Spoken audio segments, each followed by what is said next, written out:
Alright mga kapatid, welcome po sa ating Coach Haji Vlog. Sa mga hindi pa po nakakapag-subscribe, subscribe na po kayo. Kung nagugustuhan nyo naman po ang ating tinatalakay at nagkakaroon naman po kayo ng kaunting ideya at nagkakaroon kayo ng kalinawanan o kaliwanagan sa ating isipan, subscribe na po kayo. Kung hindi naman at mabigat ang pagsusubscribe po, kahit yung like na lang or comment na lang po kayo sa baba o di kaya share. Masaya na po kami doon. God bless po nga pala sa lahat, sa mga magandang umaga sa Pilipinas na to, sa ibang dako, magandang hapon na sa iba-ibang dako ng mundo na nararating ng programang ito. Nagpapasalamat po ako sa mga nag-subscribe na po. God bless po, na-appreciate ko po. God bless po sa inyong lahat. Nawa, marami po kayong biyayang matanggap. At magbigay pa po tayo ng mga ibang reaction o opinion. Ang tatalakayin po natin mga kapatid ito, yung tinatawag na nagkaroon na ng challenge si Attorney Roque regarding doon sa drug test. Hinahamon o inihikayat ang ating BBM na magpa-drug test. Yun yung unang tatalakayan natin. At yung pangalawa po, yung tinatawag na People Initiative o yung Chacha. Bigyan natin ng counting opinion yun o reaction regarding doon sa mga nangyayari base doon sa nakita lang natin. Okay? God bless po. Unahin natin po yung tinatawag na People Initiative. Opo, umarangada na po yung People Initiative sa ating mga... Ang kakuan nga lang mga kapatid, ang nangunguna dito mga congressman, mga district, di ba? Nakikita natin. Pero base po daw doon sa mga tamang kuan nito, ipinaubaya to sa mga lokalidad o tinatawag nating LGU o mga mayor po, mayors ng bawat lokalidad ng ating bayan. Pero dahil sa, siyempre, hands-on, yung tinatawag na sa pangunguna po ng ating mga congressman sa mga distrito, sila po. Pero nababahiran nga lang po ng counting doubt, di ba? Dahil unang-una, bakit nga naman sila ang nagpapasimuno ng tinatawag na People Initiative. Di ba tinatawag nga People Initiative? Dapat to talaga distance po sila diyan, yung mga gagawa ng ating saligang batas. Bakit? Sila yung mga representante ng bawat distrito, pero sila naman po ang gumagawa nito. Base po sa ating nakita doon sa mga nangyayari, pinapipirma na po daw doon sa mga tinatawag na. Kaya lang, ang nakakapagkuan doon, yung may mga news po. Lumabas po ito sa news na iba't ibang stream media na nangyayari na. Di ba? Binibigyan ng ayuda, di ba? Kalakip na yung form ng People Initiative, di ba? Pinapipirma yung mga bawat mabibigyan ng ayuda. At saka yung isa pa na nabalita po ito na magkaroon, hindi natin napanood natin na 100 pesos per perma, di ba? Yun yung sa mga question natin, ba't kailangan magkaroon ng ganun, di ba? Kung talagang, kaya nga People Initiative, di ba? Mga tao ang magpapasya o mga taong, pero kung may kalakip na payment, base doon sa ating magaling na congressman, si Congressman Edsel Lagman, nakalagay sa kanya doon nagkakaroon daw ng payment regarding sa ginagawang People Initiative. Pero nakalagay doon, kino-question niya. Di ba? Hindi naman niya sinasabing direktamente na talaga nagkakaroon ng payment. Pero base doon sa kanyang yun po daw yung kanyang naobserbahan diyan sa parting Bicol. Kasi Bicolano yan di ba? Nagkakaroon ng gano'n. Pero hindi niya direktamente sinasabi na mayroong payment. Base doon sa kanyang statement. Pero nagkakaroon daw na yung gano'n. Kaya tinitingnan, di ba? Ibig sabihin, bawat perma o bawat 100 daw yan. Bagay, sabi na nila, di ba? Maliit lang yung 100. Pero sa isang parte, imagine mo, isang perma mo lang, di ba? 100. Pero yun lang nakakapag-kuan, di ba? Kaya nga People Initiative, dapat yun yung nagmumula sa puso mo, di ba? Kaya nga ginagawa yun para maayos natin yung ating saligang batas. Pero kung lalaki pa ng tinatawag na bayad o medyo, di ba, nakakakwan siya. Parang nakakawalang gana, di ba? Wag nating kulayan dapat yung mga ganung parte, yung tinatawag na people initiative. Kasi, iyan lang, mga kapatid, ingat po tayo doon. Tingnan natin mabuti kung anong pipirmahan natin, di ba?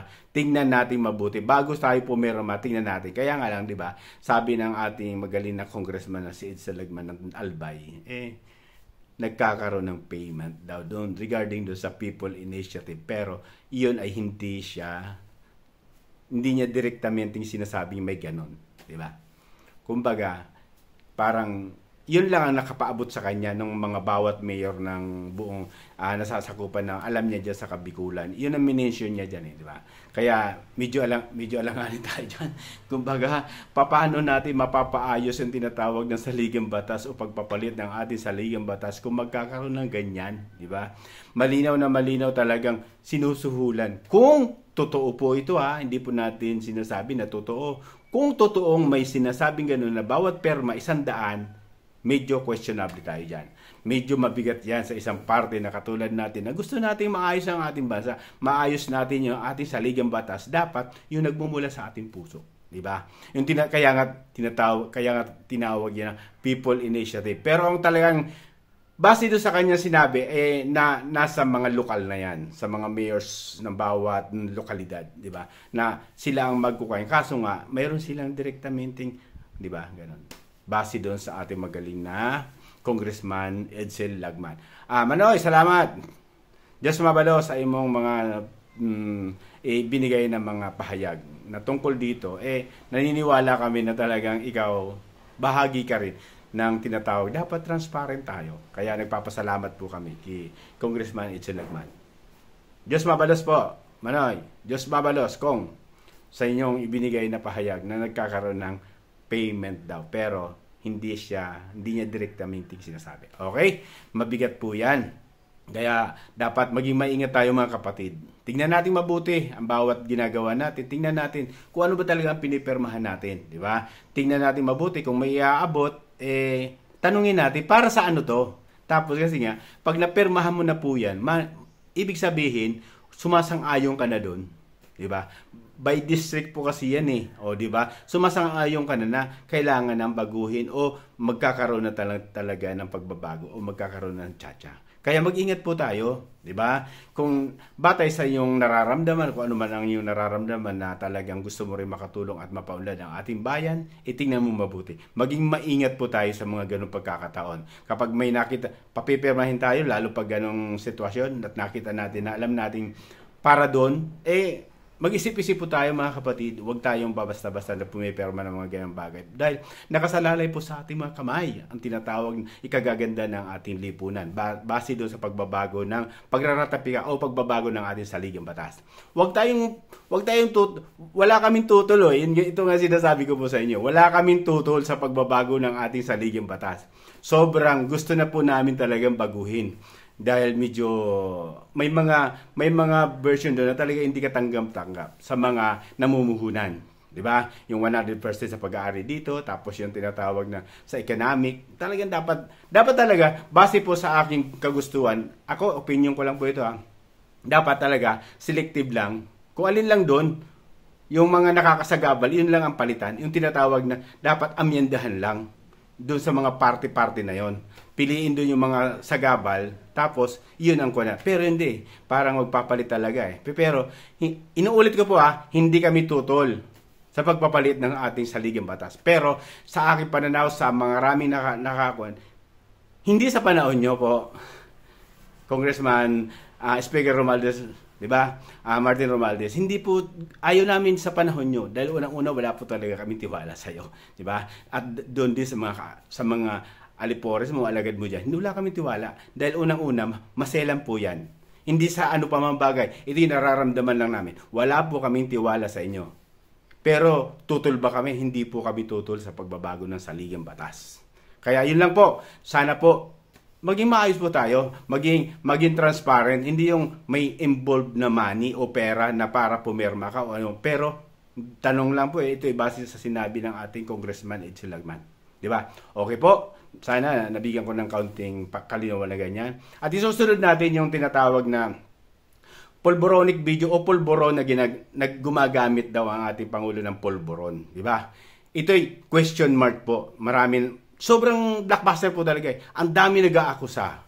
Ang daming nag-aakusa pero marami rin sa panig ng ating Pangulo na naghahanap ng ebidensya. Di ba? Balanse. Kumbaga, kung makakarami man yung nag-aakusa, siguro, ganon. O kaya, baliktarin natin kung marami naman naghahanap ng patunay o ebidensya, pare-pares. Pero, maliliwanagan lang po yan, yung bagay na yung sitwasyon na yun, tinatawag na pulboronic issue na yan, na gumagamit daw ang ating Pangulo, base doon sa mga akusasyon. Sa pangunguna po, yun nga po, lantaran sinabi ng ating dating senadora, Nikki Cositeng, talagang high, lagi. Yun, lantaran sinabi, di ba? Pero, agam-agam lang po ito eh. Hindi talaga hindi natin alam kung talaga totoo o hindi. Wala tayong basihan doon sa isang parte na ganyan. Pero ito ang magandang lumabas. Yung last na episode na tinalakay ko regarding doon, kumbaga malapit doon. Malapit yung sinabi ko, yung magkaroon ng drug test. Ito po ay pinanawagan ng ating magaling na si Harry Roque. International lawyer po yan. Idolo natin yan. Napakahusay niyan. Balanse po yan. Kumbaga maraming mga haters din yan. Pero nakikita ko sa kanya talaga mahusay siya. International lawyer siya. Base sa kanyang ginawa, inihiling niya o pinakikiusapan niya sinabi niya sa ating Pangulo, sa ating BBM na magpa-drug test po kayo. Pero yun ang isa sa pinakamaganda dahil una-una magkakaroon na ng kaliwanagan. Di ba? Sa drug test, makikita na natin kung ano ba talaga ang nangyari, di ba? Kaya panawagan po sa ating mahal na Pangulo, sa ating BBM. Siguro ito yung pagkakataon na para maliwanagan po ang buong sambayanan, buong nakikinig o nakakapanood. Ba't hindi mo tanggapin yung challenge? Di ba? Kaya ako isa sa mga nagbibigay ng challenge po, hashtag drug test. Drug test po, mahal na Pangulo. Yun lang ang magkakaroon ng kaliwanagan sa atin o sa ating isipin ng mga mamamayang Pilipino, yung magkaroon ng drug test. Di ba? Sa mga dumidepensa sa ating BBM, siguro isa rin po kayo sa mga, di ba? Wag tayong maging kuwan. Oo, tama po yun. Naghahanap kayo ng ebidensya. Pero ito na yung pagkakataon. Siguro, may advice mo. Mahal na Pangulo, siguro yun na yun ang pagkakataon. Magpa-drug test mo kayo. Para maliwanagan. Di ba? Iyon ang hinihintay ng sambayan ng Pilipino para magkaliwanagan. Makita ang totoo kung talagang user o hindi na gumagamit ng pulboron. Di ba? Pero base doon sa mga ipinahayag ng ating attorney Harry Roque, di ba? Kailangan daw talaga transparent din. O kaya, inihiling niya. Kasi parang base doon sa napanood ko, parang malapit pa rin siya doon sa mga Marcoses. Kasi may tinatawag siyang, parang bahagi pa siya ng Salonga, yung relative ba, parang malapit pa sa dugo. Pero base sa kanya, dahil unang-una, naguguluhan na rin di ba? Siguro yun ang naisip niya para matapos ng usapin ito, matapos na at maliwanagan ang lahat, o di magpa-drug test. Doon sa credible na pwedeng magpa-drug test, bantayan lahat, para transparent po. Yun lang naman ang hinihiling namin. Siguro pinaka-the best na yun sa buhok nga, yung tinatawag na polyhair drug test. Yun ang pinaka-the best na hindi namin katanggap-tanggap yung urine o sa may blood. Hindi na po kami diyan. Wala po kami diyan, hindi namin tanggap yan. Bakit? Base do sa mga expert na mga sa drugs daw. 1 day to 2 days lang maglalaho na yan, kumbaga, pag inumin ko sa urine. Pero doon sa buhok, talagang yan.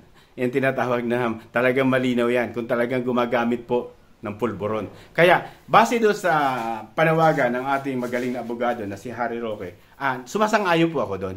Para magkaliwanagan na. Base doon isa rin doon sa mga dumidepensa sa ating Pangulo, siguro, isa sa rin sa mga sabihin nyo. Mahal na Pangulo, siguro, ito na yung pagkakataon para matapos na yung usapin na to, magpa-drug test po tayo. Magpa-drug test po kayo. Para matapos na to, matuldukan na lahat. Di ba? Yan ang maganda dyan. Kaya sabi ko nga, yan, pa-drug test. Hashtag drug test BBM. Yan po. Wala pong disturb walang disturb sa mga bagay na, kasi base doon sa mga lumabas na news at kuha naman sa news yan. Ayun. Doon kala General Macanas at saka Captain Dado Enrique, di ba? Nagkaroon ng kaunting kwan. At mayroon daw tinatawag na baka daw makasuhan sila. Nakakalungkot, di ba? Bahagi nung nakita ko rin yung manifesto niya, talagang more on nagtatanong din, nagbibigay ng solusyon. At sabi nga ng isang abogada na si Attorney Trexie, sobrang bait pa nga daw ng tinatawag na manifesto. Sobrang bait pa raw nga talaga yan. Pero bakit nga ba nagkakaroon? Di ba? Nagpalabas na ng masal yung ating PNP para doon sa mga fake news nga na yan. Tama po yun eh. Dapat linawin. Wag pa iralin yung fake news. Di ba? Kaya sana, yun nga. Kung sabasyan nyo at na ganon na bati doon sa aming isa na rin sa iniidilo namin yan, si General Macanas at saka si Cadado, maging patas po naman tayo, di ba? O, kung sila, nagkaroon sila ng ganong manifesto, o ano kaya, di ba po, pamunuan ng Armed Forces of the Philippines o ng PNP, o di panawagan natin, #drug test sa Pangulo, sa ating BBM. O, di patas yan, di ba? Ikaw natin, sabi nga ni Cadado, di ba? Kung siya nga lang, di ba? Nasaan yung mga ahensya, di ba? Kung siya nga lang, di ba? Yung mga ordinary ng tao, pag nakuha, tinutokan, di ba? Pero dahil hindi naman tayo sa parting ganun naghahanap tayo ng solusyon. Solusyon na maipakikita ng ating Pangulo na talagang malinis siya. Yun ang hinahanap ng mga tao. Kaya panawagan namin, #drug test. Yun lang. Pakita natin yung ating kaseryosohan sa ating panunungkulan. Dahil unang-una, kayo po ang ama ng aming bayan. Kayo po ang tinitingala. Ikaw po ang pinakamataas na tinitingala namin at iginagalang. Pero kung mayroon ng bahid o mga paratang tungkol doon sa Polvoron issue, madumi po. Kumbaga, nawawala na po yung tiwala namin. Kaya, panawagan namin, BBM, #drug test. Yun lang po, matatapos ang isyong yan.